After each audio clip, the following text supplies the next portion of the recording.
para a sala, com a doutora Marciele Grangeiro. Letícia, e por acaso já chegou assim no consultório, doutora, eu quero ter um exame de sangue, porque como a gente trabalha na área de saúde, e muitas das doenças são feitas, né, as doenças comuns da infância e tal, são feitos diagnóstico por coleta de sangue. O TEA não é uma doença, né? Ele é uma alteração, um transtorno do comportamento. Essa criança pode ser muito saudável, ela pode ter sentado com a idade certa, né? Nunca ter precisado entrar com antibiótico, mas eu acho que é uma fala um pouco comum quando você se depara com algo diferente, principalmente para o pai, para a mãe. Fala assim, doutora, eu quero um exame. E aí, como é que você responde? Que você orienta para essa família que chega? O TEA é um transtorno neurobiológico heterogêneo, né, e multifatorial. Então, não existe um marcador biológico, não existe um exame de sangue específico. Existem muitos estudos, né, que mostram que algumas regiões cerebrais podem estar alteradas, mas outros estudos já não confirmam isso, né? Então, o diagnóstico ainda é clínico. Né, é pela consulta, muitas vezes não numa primeira consulta, muitas vezes, né, nós profissionais também ficamos em dúvida, mas é importante esse acompanhamento. Então, não existe um exame que você vá, faça e determine que é autismo ou não.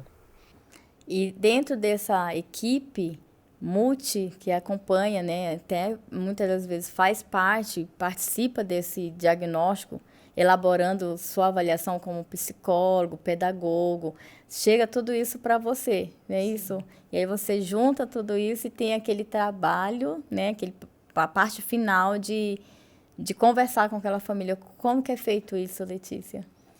Então, o diagnóstico sempre é muito delicado, né? Eu sempre falo o seguinte, a gente acolhe uma criança e acolhe uma família, né? Porque essa criança normalmente, né, tem algumas outras, não é só o transtorno espectro autista, então muitas vezes você pode ter um transtorno de sono associado, casos de autoagressão, casos de agitação psicomotora importantes. Então, é toda uma família que está comprometida naquele momento.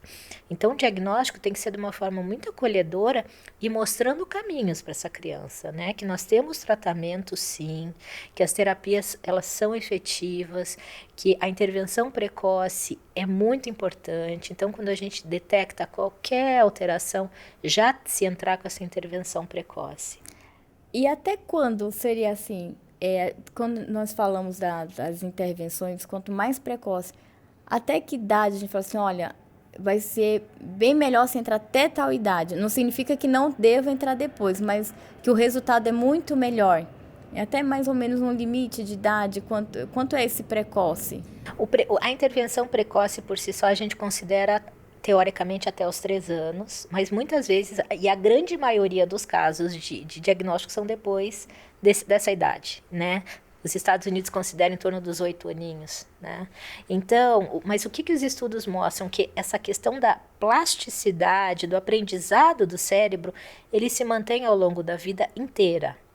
Então, a orientação é, claro que quanto mais precoce se diagnosticar e se intervir, melhor. Mas em qualquer momento da vida, essa criança, esse adolescente, esse adulto precisam manter as terapias para evoluírem do ponto de vista da sua comunicação social, da sua habilidade social. É isso que eu vou falar um pouquinho agora. Qual o objetivo principal dessas terapias e qual a mais empregada e reconhecida cientificamente para essas crianças? E qual faixa etária? Porque depois a gente vai entrar na adolescência aqui para conversar um pouquinho. Então, a terapia mais estudada hoje em dia, né, é a análise aplicada do comportamento, que é a terapia ABA. É um pouco difícil se estudar com estudos randomizados. Por quê? Porque o autismo ele é muito heterogêneo. Então, muitas vezes a gente não consegue agrupar, né, naqueles grupos de estudos, porque a manifestação clínica é muito grande. Então, se sabe o seguinte, que essa terapia ABA é uma terapia, uma intervenção, né, que se faz para essa criança através de recompensas, né, para mostrar, para aprender esse comportamento social e essa comunicação social. Então, é uma terapia atualmente a mais usada E tem uma outra questão importante que é a intensidade, né? Se fala o seguinte, quanto mais terapia, melhor, maior número de horas. Claro que tem uma questão individual, tem crianças que cansam muito, porém a gente indica um número mais robusto, digamos assim, de horas de terapias. E a acessibilidade, né, Letícia, que nosso Brasil é extenso, nós sabemos que nem todos os locais têm a mesma acessibilidade, têm as mesmas disponibilidade, né?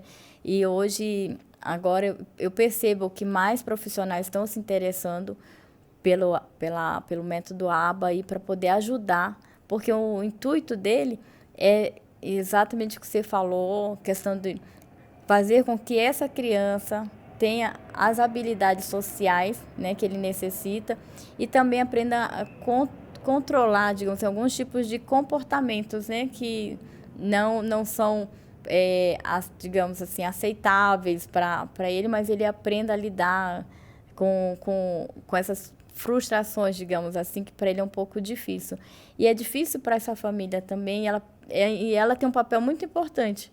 É importante dela estar incluída nesse processo, participando de todo esse treinamento também, né? Porque hoje eu tenho visto alguns casos, e a mãe diz assim, olha, tenho que respirar, entender que o adulto sou eu, né? Mas não... E às vezes é pesado isso para a família, ele também precisa desse acolhimento, desse suporte, menos julgamentos, né?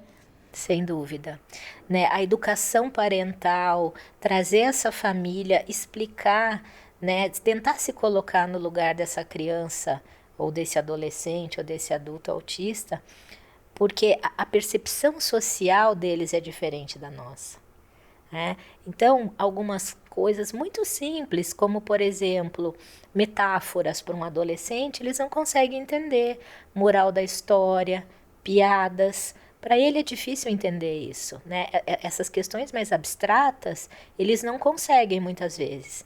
Então, precisa de todo um trabalho com essa família e também com a escola. Exatamente, preparar para receber essa criança. Pô, eu vejo assim como ebiatra, outro dia eu estava pensando assim, nossa, eu vejo assim, durante a infância a gente faz aquela busca todinha, né, para essa criança poder ter as terapias, ter o segmento adequado que ela precisa. Mas e quando chega na adolescência? Porque aí vem as questões próprias do adolescer. Aquele cérebro imaturo ainda, que está em formação. Aí vem as questões da procura dos pares, e aí eu me imagino aquele adolescente com TEA, como que eu vou procurar esse grupo a qual pertencer? Porque nossos adolescentes típicos, eles vão passar por isso, né? E eu fico imaginando também ele vendo os amigos fazendo escolhas, namorando, né? Saindo, participando e conversando, e ele ali como se estivesse vendo um outro mundo, e a visão do outro adolescente para aquele amigo ali que tem essa dificuldade. Então, até quando estender a terapia para ele? Tem um tempo? Agora nós estamos vendo até nos adultos também que estão sendo diagnosticados, como fazer para que ele possa desenvolver essas habilidades sociais. Então, a terapia ela é muito individual, depende do comprometimento, né, do nível de suporte desse paciente. Então, tem pacientes que são muito severos, outros que são muito leves, né? Então, isso vai depender muito de cada um. Existe a possibilidade de se ter alta de uma terapia? Sim, existe, né? Pacientes que conseguem ter uma comunicação social e um mínimo de funcionamento e habilidades sociais, não necessariamente vão precisar ter essa terapia para o resto da vida. Agora, o que é importante a gente sempre ressaltar é o seguinte, né? Por mais habilidade social que esse paciente tem, existe uma dificuldade ainda, né? Existe muitas vezes um sofrimento, existe uma rigidez mental desse paciente, então muitas vezes a mudança de ambiente pode ser um fator que desorganize um pouco esse paciente. A questão sensorial é uma coisa importante, né? A gente vê muitos pacientes com autismo com uma seletividade alimentar, por exemplo, só comem ou alimentos crocantes, ou uma cor específica de alimentos, ou uma textura específica de alimentos, né? E isso é muito importante, isso tem que ser trabalhado nessa criança. Existem outros que têm muita sensibilidade a sons, né? As questões visuais, ambientes com muita estimulação visual também desorganizam. Alguns pacientes não gostam do toque, ao contrário de outros que gostam muito do toque. Então, existe uma gama, né, de terapias, né? A terapia ocupacional, por exemplo, é uma terapia que trabalha muito essas questões sensoriais, que a gente, né, indica muito, e é muito importante esse profissional, além de todos os outros. Miguel Thea Todd Deepak, ele tem 12 anos, e hoje a gente está numa fase muito complicada, porque no início da puberdade vem as dúvidas, né? E como ele tem muita dificuldade em sociabilidade, ele me questiona e se questiona muitas coisas, né?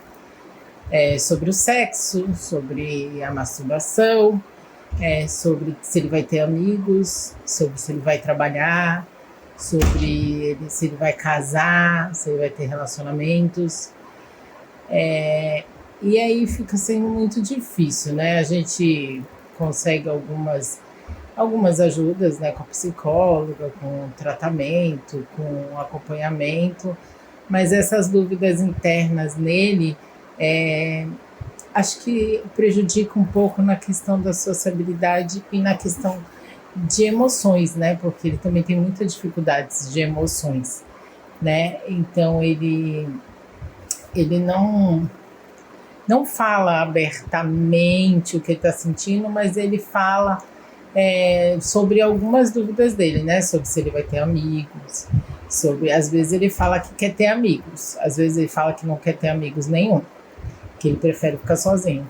E aí que entra esses meninos, né, de youtubers da vida, que são as amizades, porque falam que ele procura o assunto, né?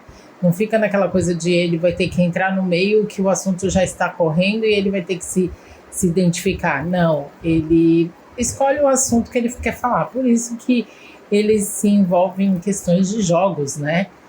Que eles falam de jogos e os meninos até que ele segue, que eu acompanho muito, são meninos mais maduros, mas que colocam a questão social, política, os preconceitos, os assuntos do dia, quanto eles estão jogando. Então, acho que por isso que o Miguel se identifica muito.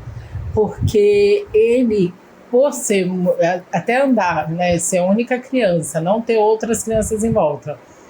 E aí essa procura dessas amizades que ele procura na internet, acaba deixando ele muito mais maduro para a idade dele. Então, às vezes, as crianças falam de namoradinhas, de dancinhas, de TikTok, de passinhos, de música, e o Miguel não acompanha isso de jeito nenhum.